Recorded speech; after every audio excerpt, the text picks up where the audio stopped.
Hey guys, welcome back to UpClick. In this video, I'll be showing you or be discussing with you Premier Bank credit card review. But first, check a special offer in the description. So let's get started.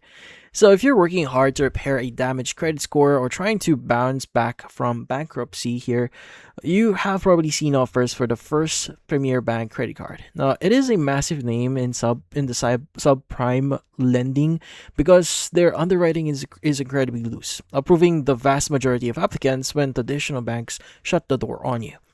Now, the main hook is that they offer an unsecured card, allowing you to skip the upfront cash required for a security deposit. They report your payment history to all three major credit bureaus, which reliably raises your score if you make on time payments. Now, obviously, it's a great thing. So you could use this as a way for you, or as a way as a stepping stone if you are trying to recover yourself. But the thing with this one is there are some downsides here that you may want to know.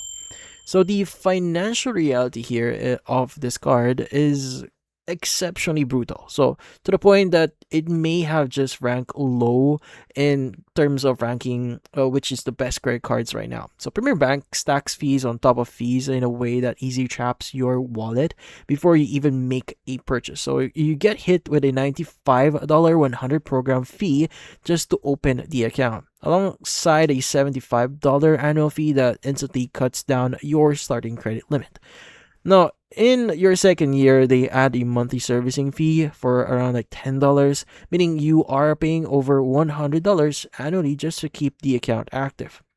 Now, the interest rate here is a massive 36%. They even charge you 25% fee on any credit limit increases. So, in this case, is this a good fit for you? Well, it actually entirely depends on you. Now, if other banks or other institutions are refusing you or is not accepting you, well, Premier Bank here may be a good option as long as you are a responsible card holder here and pay any bills or any fees that may incur with your account.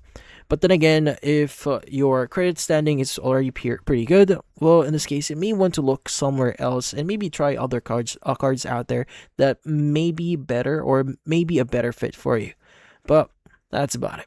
So if you found this video helpful, hit the like and subscribe button and watch our next video.